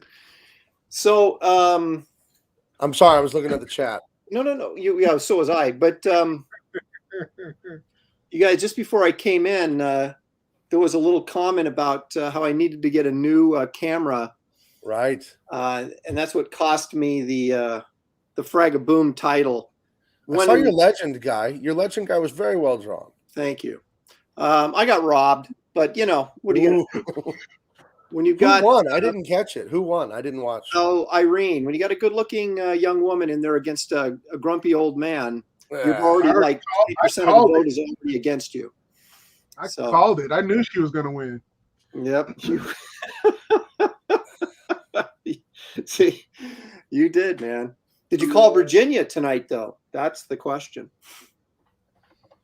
No, I didn't pay attention tonight. So. Well, it looks like the Republican conservative governor, guy running for governor, is going to upset the Democrat in Virginia and take it. How about that? They just said they stopped the thing to check the votes. Oh, how interesting. So in other words, they're cheating again. Well, he was winning until they started cheating, so we'll see how it turns out. They said it was too close. They said it was too close to call. No, that's New Jersey. That's New Jersey. Oh, really? Yeah, Virginia, I think he's like running away with it. But New Jersey, they stopped because it's too close to call, so they're cheating right now to make sure they win. Gotcha. Oh, that's nice. Yeah, this is splash page, double page spread from issue 4. We're doing Bass Reeves. I don't know if you know Aaron, but I've been doing Bass Reeves with him at Allegiance Arts, and Kevin Grievix, I guess is how I'm going to pronounce it, is the writer. It's really fun. I love it. Bass Reeves was a real person too, a real bounty hunter and all that. Yeah, I didn't know it till I got the comic and then found out that he was actually a real dude. So. Oh, you have it. Awesome. Okay, yeah. Cool. Well, I don't have issue 4. I have issue number 1. Okay, very cool. Yeah, I don't get to Walmart very often. Although I may end up with a job as a greeter there if I'm not careful. But I'm the right age anyway. I can go in there and be a greeter. Funny. Yeah, I was telling my son, when I'm really old, like old, 70, 80, I want to work at Disneyland like one summer just because I love Disneyland. Mhm. And I thought it was really like a really neat thing to tell my son. He's all, that sounds boring. So I was like, thank you for crapping on my little dream there. Yeah. My daughter is she's going to Grand Canyon University in Phoenix, and she's an animation major, but she's also she's danced her entire life. Okay. And so she's like minoring in dance there at for the time being, and she might be doubly majoring eventually because she's just like kicking butt in the department. And she desperately, just for 1 year, wants to go and be a princess or whatever and work at Disney. Cool. Very and I cool. said, well, if you can survive on $13.50 an hour in Los Angeles, good luck. Right. No, I was just there Thursday. I was telling Dave earlier, and I love it. I don't know. I had never seen the Nightmare Before Christmas Takes Over the Haunted House. I've heard of it forever, but I'd never seen it. And it was worth the ticket alone, that thing. They turned the entire haunted house with Jack Skellington and all that, and they change everything inside and neon lights, and it's really cool. And it's so busy because I guess I wasn't the only one that wanted to see the new haunted house. So, but yeah, they do that every year for like a month. So yeah, so I'm pretty sure I've seen that. I've been there when they did that. It seems like I have been there. Been there so many times, it's like it becomes a blur. But I'm almost positive we were there one time when they did the Jack Skellington redress, and that's pretty cool. Yeah, I thought it was really fun. So hey, someone says they only bought my book because was it Bone Mailer says, Aaron, I bought your book because I thought you lived in Nebraska. Well, my dad was from Nebraska. That's good enough. That's why I'm a Nebraska fan, but I'm born and raised in Oregon. But I've been back to Nebraska many times, if that counts. Many times. Sorry, I'm picking up something I dropped. That's all right. So, David, I tried to play you in the comments where I said that I asked Gabe why Clarence Williams III was guest on his show. That is a Mod Squad reference for all you non-boomers out there. That is what I'm talking about. Yeah, I may not be as old as you gentlemen. I'm only 43, but I'm definitely a boomer in some of my tastes. Like, I don't watch TV really, but my favorite television show is Little House on the Prairie. I absolutely adore that show. And I just discovered yesterday, I've heard of it, The Rifleman. I'd never seen it till yesterday. Love it. There's a channel that shows like 50 episodes in a row, one of those free on-the-air antenna channels. Mm-hmm. And I've been watching them because they show them really quick in like 25 minutes. So I love old Western stuff. So I think I was cut out to work on these books. I love the Old West, the pioneer days, and all that stuff. It's you got to find Rawhide with Clint Eastwood, the television series. I had never seen. Is it the Outlaw Josie? What's the one where he's like a ghost and he paints the whole town red and kills everyone? That's High Plains Drifter. I'd never seen that one. That is disturbing. Yeah. And I've been up by Mono Lake there. It's on the way from, I live down in San Diego. If you're heading up to Tahoe, you'll drive by Mono Lake and see those, they're like these big calcium pipes that have grown over the millennia or whatever. And you drive right by that lake on the way up to Tahoe and all that. So where they that is a great movie. I love it. It's an insane movie. Like it's a good movie, but geez, he's like, is he a bad guy in that? Because he kind of is. I don't know. Yeah, well, he's getting revenge. So right. It's like he may be a bad dude, but everybody in the town is way worse than he is. True enough. True. So they kind of get what they deserve because they're the ones that helped kill him before he came back as a ghost. Right. I think it's really interesting because you don't know through the whole movie. Is this guy the dead sheriff, or is he just maybe a friend of the dead sheriff's or something? But that great shot where he rides off at the end and he just kind of disappears. Right. That's awesome. And you're like, that's the ghost, man. Dave, are you a fan of Mr. Eastwood? I'm a huge fan. Oh yeah, sure. Absolutely. Do you have a favorite or no? Not really. No? I'm a fan. I'm not. You can't go wrong with the Dollars trilogy. You know what Western I hated? I'd never seen it till this year. Because I'm a little too young. But Butch Cassidy and the Sundance Kid really disappointed me. You didn't like that movie? It felt so 60s. It didn't feel like Cowboy Days. Like Raindrops Keep Falling on My Head is in the middle of a Western? I didn't know that was an original song from the soundtrack. Like that made no sense to me. It was definitely a film of the era that it was produced in, but I think on purpose. There was a lot of sort of what would you call them? Not degenerate, but counterculture westerns. Sure, like Gabe and Mrs. Miller with Warren Beatty and Julie Christie. Right. Things like that were just not. I mean, you can even look at movies like Bonnie and Clyde was very sort of a counterculture sort of gangster, movie.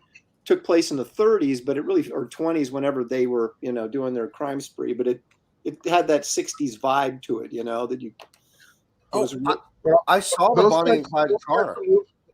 Those types of movies are of their time, and you probably had to have lived in that time to appreciate them now. You know what I mean? Mm-hmm.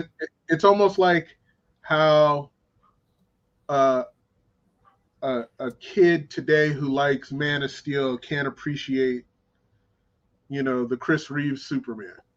Right. They're like, oh, that's old. Yeah. My son's that way. Yeah, and all they like is Henry Cavill. Yeah. And I'm like, no, those Christopher Reeves movies were the best, man. They're the best. And hey, I lived through them, and I won't say they're the best, but they're the best Superman movies. Don't you think they're the best Superman movies? I wouldn't say that either. They're good. They have a nostalgia to them that I appreciate, and I'll keep them there. But as far as overall story, you could, hack it up. There's so much plot holes and, silly stuff that you go, what? Well, that's more in Superman 2, though, with all the kind of unique powers he suddenly had to kind of help him get through the story. Which one has Richard Pryor? Is that 3 or 4? That was 3. Okay. Yeah, because Superman came out the year before. It was 77, right? Yeah, 78, 77, 78. Okay, I was born in 78, so I didn't see Superman in theaters or anything like that. So, yeah. I don't know. I just think the sort of spectacle and awe of, and maybe like you said, David, maybe it's because I was in junior high when that came out, and it was so cool that's what stays with me. But it's still, I mean, that was a movie where I went to, and I felt like. You come home from the movie, it's kind of like Raiders of the Lost Ark, and you go, wow, I feel really good. That was like a really fun experience, Right. Whereas the more modern take on the Superman movies I've seen, I didn't walk away feeling like that at all. Well, I think that Henry Cavill's look is perfect, but the stories are, I mean, I like both of them for different reasons, and I could separate the two and say, hey, both are equally Superman, because what Richard Donner did, he wasn't trying to capture the comic book. He was trying to capture the overall understanding of what everybody understood of Superman. The simple basics. But what Zack Snyder did is he leaned heavily into the comic books. He even leaned into the comic strips, the newspaper strips of who the character was, and he merged all of that together and just vomited it back out to the fans and say, hey, you guys have been crying for this, here it is. Here's what this character really is. He just ignored the Frederick Wertham era of Superman. You know what I mean? Right, and goofy, right. Yeah. And I would say Christopher Reeves, his Superman is slightly a product of that, because there was all these mandates of things that you can't do with Superman. So they fit him into this box, and they said, okay, let's do the safest version for everybody to come and see, and that's what you got with the Christopher Reeves. And they, of course, they nailed the suit, what I mean? But what Zack Snyder's mandate was, give him comic book Superman, but make it real. Okay. He did it, I'm like, and there's people who don't like it because they're trained on, the Richard Donner, Frederick Wertham version of it that could appease everyone, instead of what the comic books have been telling you for the past, 40, 50 years of what the character's been, or even longer. So I think both are valid, Well, yeah, you're kind of a Zack Snyder honk, though, so I don't know if I can really take your. No, that's not true. That's not true. I don't like. I think it is. I think it's very true. I think it's. I like his take on Superman because that's what it was. I don't like Sucker Punch. I didn't like what was it, 300. I didn't like a whole bunch of his movies. I liked the first 300. It was entertaining. That thing was so on the money, and I was just like, why do I need to watch it if it was just, panel for panel, Frank Miller's movie, you know what I mean? His book. So I said, I'll just read the book. I don't need to. True enough. What are you bringing to this? But what he did with Superman, he brought something to it because he was cherry picking from all these different things and said, here's this thing that you've been absorbing for 50, 75 years or whatever. Like I said, he X'd out the Frederick Wortham era of Superman and said, here's what I consider real Superman. Take it. Here it is. Did you like the Snyder cut of Justice League? I thought it was way better than the theatrical release. Absolutely. I still haven't seen it. It's the theatrical one was kind of like, what was that? That's how I felt after I saw like, oh, that was weird. But the Snyder cut, it was entertaining. It's pretty cool. You know what they didn't screw up, and it's shocking in the age of woke. Dune. Dune was amazing. People say that. I love Dune. I've read the first 5 books. I'm in the 6th one. I haven't finished it yet. But Dune is like one of the best things ever written. I think that Herbert and then Cormac McCarthy are the greatest American authors of all time. Cormac McCarthy did No Country for Old Men and The Road and The Crossing and all those, the Plains trilogy. Those are my favorite writers. And Dune the movie's really good, and the book are amazing. So I recommend it totally to anyone out there. I went and saw the David Lynch version, and I was so disappointed. I think it ruined Dune for me for the rest of my life. No, Aaron. I saw Dune when I was a little kid, and it was just like weird and creepy. And David Lynch. I don't like David Lynch. I know people love Twin Peaks. I don't like his work. Whatever. He is a good artist if that's your taste. I don't like it at all. But Dune, the book, and the movie are 1,000% not that David Lynch movie. I don't know what the hell that thing was. I wouldn't say. I don't hate that movie. I still like it as it's weird of its time. But even this current movie took some cues from the David Lynch version. Like even the design of the still suits are kind of similar. Right. And I was like, they gave nods to that film. I think that the David Lynch one was just a little bit too verbose because they didn't think the audience would track with them if they didn't have all this narrative going on with all these people. Everybody had a internal monologue going on, so that was the thing that turned people off. Well, there's a certain amount of weirdness and disjointedness that you have to be willing to accept when you go see a Lynch movie. And my problem was the first David Lynch movie I ever saw was The Elephant Man, and which is a brilliant film. But the thing a lot of people, well, maybe a lot of people know now, but we're unaware of at the times that Mel Brooks produced that movie, and he would not let Lynch go off on some weird tangent. He kept him focused on the narrative, and he did a great film as a result. Lynch is just too freaking weird. When he's left to his own devices, I mean, stuff just gets weird. And it's got to be your taste. It's like you've got to really be into that. And I mean, Blue Velvet, for example, was a good movie, but it was also disgusting and really bizarre at the same time. So, but at least there was some sort of narrative structure there that you could kind of follow. And he's not a good person though, so he has some issues. He's not a good person. Are you trying to cancel him right now? No. Is that what I'm watching, Dave? No. I mean, he just has some personal things that affect his actual work as a person and how he sees other people. And that's how it gets all kind of crazy on the screen. So he's just exercising this stuff on people, and it's just like, You know. Well, one of the interesting things, the last Lynch movie I saw, I think me and a buddy of mine, we went and saw Elephant Man, which we loved. Then we went and saw Eraserhead because we thought, well, we got to backtrack and check this out, which was just freaky weird, right?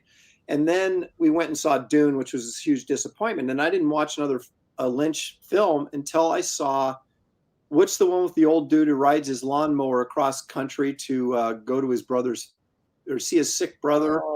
No. Has that old guy that was a stuntman for years in the lead role, the Look in the chats. Huh? Look in the chats. Look in the chats. They're probably saying who it is. Yeah, but that one I really, really liked. I thought it had a really kind of quirky sense of humor. It was like Lynch could only go so sideways with it because it was an actual story, and it was just kind of a quirky story which kind of fit. But it's very straightforward filmmaking by him, which you don't see very often.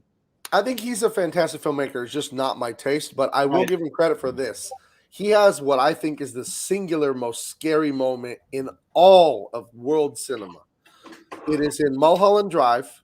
The guy's at that Denny's or whatever talking to his therapist about the nightmare, about the scary face person. And he says he's at the Denny's, and when he goes into the back parking lot, they're there and they get him or whatever. And he says, it's not true. You're going to come with me. We're going to go behind the building and look. And the movie's based in reality, basically. I know it's dreamy. Where they go back there, there's like a monster, rotten zombie face person. It just like pops out. And it'll just make you, like, you can know it's coming and watch it and still, like, it's so disturbing. But that's David Lynch for you. But yeah, that's the scariest moment I've ever seen in a movie. Because you just are not, it's in daylight when it happens. You're not expecting it at all. He gets you so good. So Mad Ruth got it. The Straight Story. That's what it was called. The guy in the lawnmower. Okay, The Straight Story. Yeah. Yeah, I have not seen Mulholland Drive, but it's one of the ones I kind of think I want to because I keep hearing people saying it's really kind of creepy and weird. But I don't know if it's, can you follow it or is it just one of those weird sort of? It has a story, but it's like his stuff. It's all over the place. And is someone dead? Are they alive? Is this a dream? Why are we here in the middle of the night and someone's singing? And it's, it's just like a bizarre dream, his stuff. So. Oh, okay. So then you just talked me out of it. Yeah. But back to Dune, you should watch it, Aaron. It's really good. I think you'd like it. The new one? The new one. For anything else, just the art direction they did was amazing. Yeah. And the camera work was. I would definitely read the book. My son and my wife, I've read the books, in the last few years, before I knew the movie was coming out. And my son and my wife, they both read the book in like the last 2 months getting ready for the movie. And I think it helps to read the books. The books are so good. Herbert is the kind of guy you can tell that he's super intelligent. You can tell he's a very deep thinker, like metaphysical, meditation, like spirituality. But then he's also talking about quantum physics and probability with Einstein and stuff. Like he's a brilliant, you could tell he's a brilliant man. So I love it. That's right up my alley, that kind of stuff. So. All right. I will take it under advisement. My mother was a school teacher and I've known how to read since I was 3. So I'm just like I love to read. I've been like reading my whole life, just read. Since I do comics now, it's audiobooks. Like I get them from Audible or whatever. So I don't read anymore, but I listen to books. And I would recommend Cormac McCarthy's entire oeuvre. Every book, it's amazing. And again, that's the guy that did The Road, No Country for Old Men. Right. His book, Blood Meridian, is my favorite book. You guys, I can't even describe it in words, these books. They're such amazing books.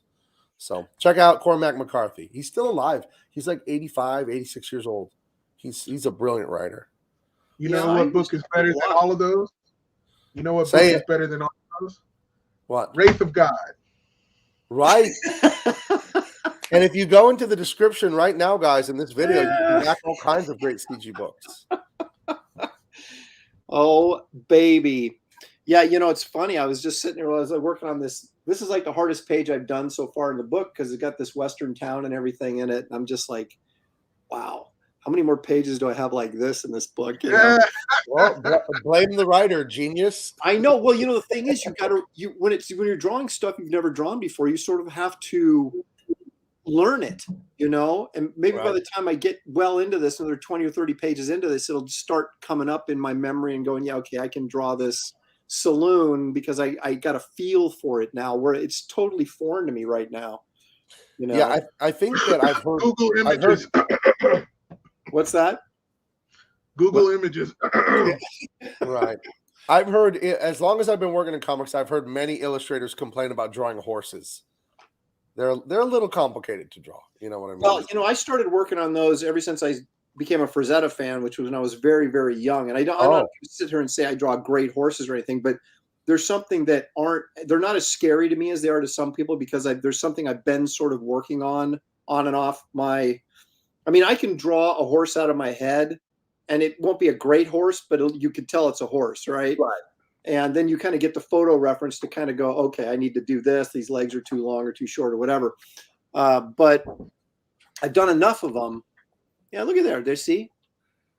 Let me pump Dave you up Williams, he gets it. He knows how to draw a horse. Oh, there, gorgeous. It's not gorgeous. Look at your horse's face. He even looks mean and tough. I know, he looks pissed. Yeah. Oh, I just got this page in my email today. Yeah, I sent it off to my flatter. So I'll color that, then I'll send it to you, and then you'll make me make adjustments. Yeah, that's right. Is that issue 5? Yeah. Yeah, we're on Cinco right now. We're about halfway through. So. All right. I'm checking the chat here. Yeah, we've been at it for an hour 40. I'm about ready to go. If you guys are, unless you want to, it's a very pleasant time, you guys. We should do this more often. Yeah. 3 of us, the country western boys, right? That's right. Talk about movies, it'd be great. Hey, we're the West Coasters. I'm in San Diego. You're somewhere in New Mexico, right, Dave? And you're in Portlandia. Yeah. So that's fun. Well, at least I was going to say you're in California, but at least you're in San Diego. I'm in San Diego. This is a red town. It's military, man. We're like over a quarter of the population's military and all that. So. And I just read that the LA County Sheriff is not going to enforce the COVID-19 mandates either. So I thought that was cool. Yeah, I don't want to get too political because I know that could turn off the fans, because we do have Democrat fans and all that. But I did hear someone say there are no such thing as blue states. They're just blue cities. And California is very much that way. If you go East County, San Diego, you go 8 miles, 10 miles that way, you're in it's called Santee. We call it Santucky. There's country bars. There's a rodeo out there. Poway's, 15 miles away. There's a rodeo up there. There's a gold mine town, like 45 minutes from my house, like 6,000 feet elevation in the mountains, an old pioneer Western town. So California is not what people think. Like, you got LA and San Francisco are these 2 islands of, to be frank, just bullshit, of horrible, horrible places. Mm-hmm. The rest of California is amazing. So, well, I lived there for 3.5 years, and I had I went to USC. I was right downtown. Oh, okay. And then just a little bit in Culver City, when I was living in an apartment, when I wasn't living near campus. And he used to wear all sagging pants, and he used to have a do-rag, and he used to he used to crip walk and do all the kind of stuff so he wouldn't get right tired. There. Gangsta Aaron. South Central.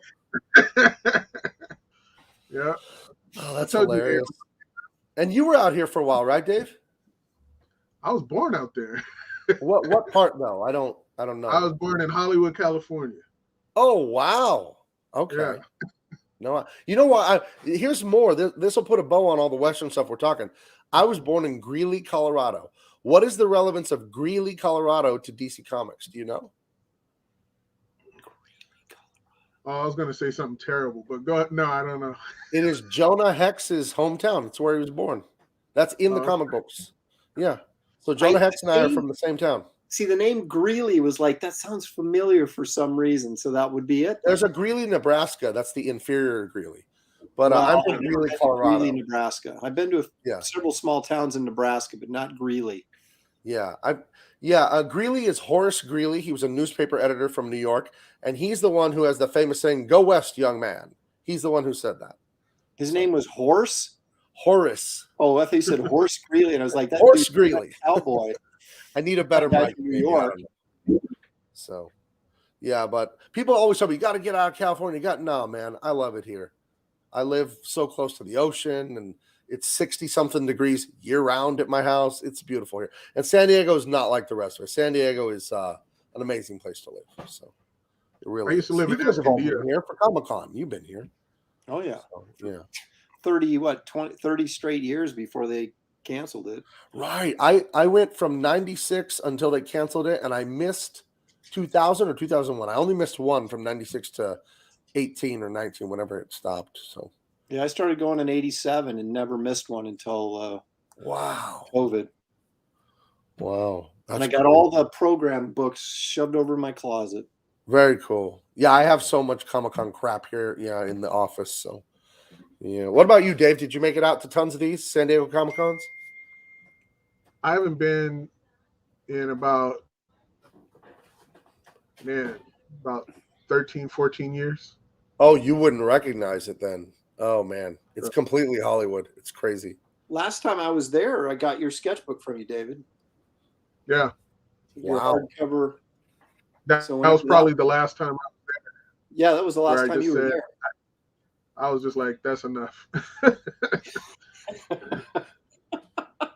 It's too insane. It's not about comics anymore.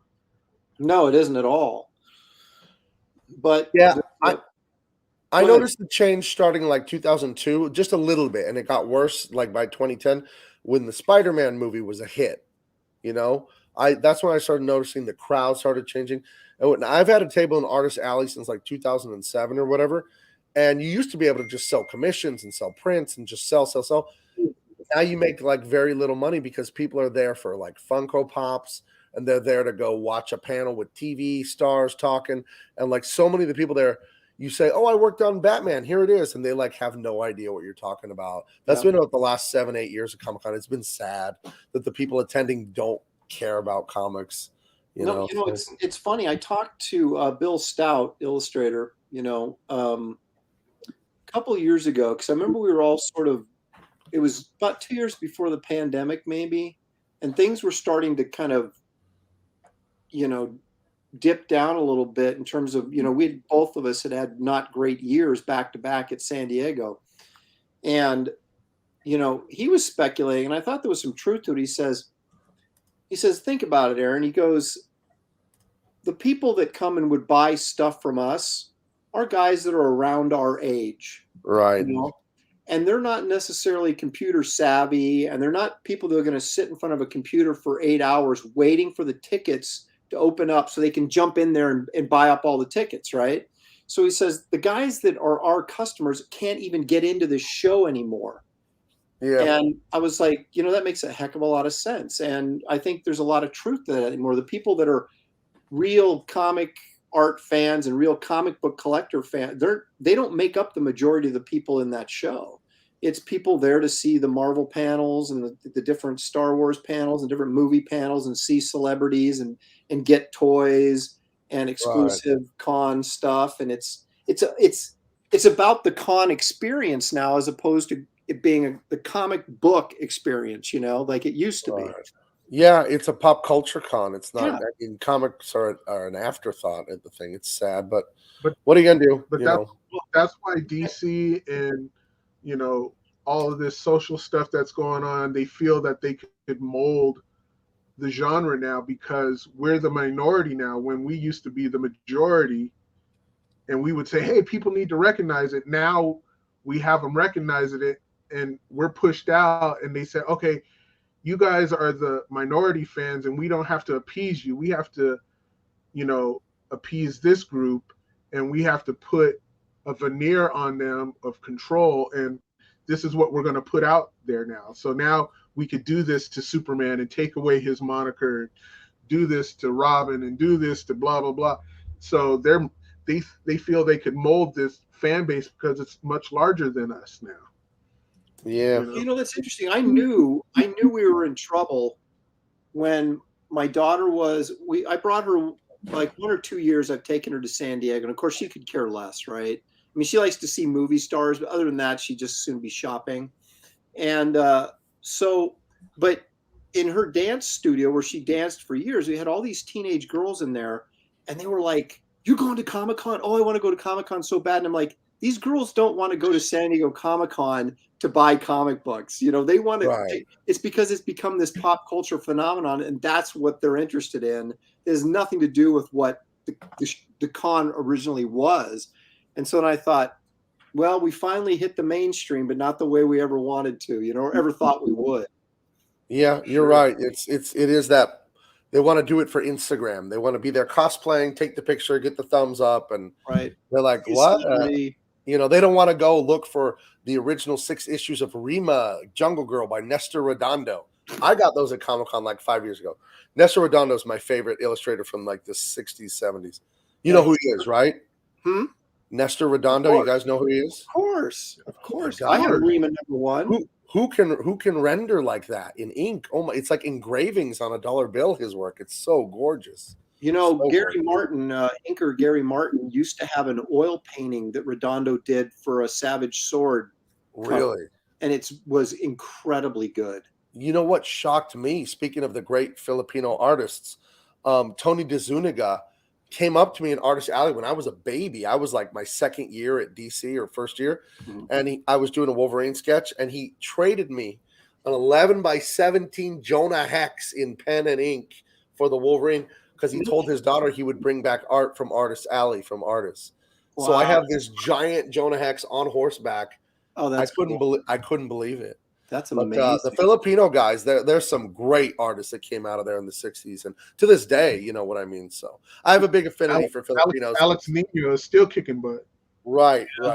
Rudy Nebres, I got an original from Rudy just a couple of years ago, finally. Right. And Lanil Yu has always been like just a huge hero of mine artistically. And San Diego, I don't know if you know, but huge Filipino population, because a lot of their fathers joined the Navy back in the 70s and all that, and they immigrated here. My very best friend's Filipino guy. So I'm an honorary Filipino. I know a bunch of words. I know all the food and all that. So I have a big affinity for their culture. I really love those people. So Lanil Yu is Filipino? Yeah, I believe he lives in Manila. My assistant, my flatter that sees all you guys' pages, he flats my colors in, like he flats random colors in. He lives in General Santos City in the south end of the Philippines. So good people. So cool, I'm a fan. Cool.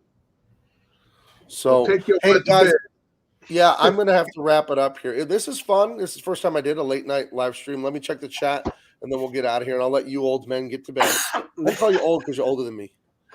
So well, it's true. I can't deny that. And I'm still holding on with my hair. I still have some, so I'm still holding on. You're clinging to it. It's good. I still have it. David's got all of his youthful hair, though. So Look at all that. He's got his bro hat going on. My wife and my son and my daughter, like horses. They have so much hair, it's insane. My wife has that Native American thick black hair, and my son has a mop, and my daughter has a mop, and I'm over here like, I need to steal hair from my son. Anyway, I'm going to go. It was great talking to you guys. We'll do it again, right? Yep. Thanks, Gabe. Okay. See you later, guys. Bye, chat. Thank you for coming in. See you guys. Like and subscribe. Please support Wraith of God so me and Aaron can continue to keep the lights on. Yeah. We love you, fans. You've given us such a great thing to be free here. And then Bass Reeves and my buddy Dave here. Thank you, guys. Have a great night.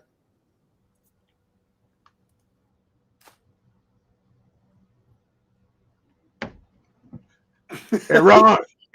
He just left us in here. I know, it's still live. Do you see that? It's still live, and he left. He's still doing his show. Yeah, let's talk smack about him. I love it. Don't ever call me a boomer. Oh my gosh, this is classic. Right. This is classic. I guess I better send him a message and let him know he's still live. I want him to turn his camera on and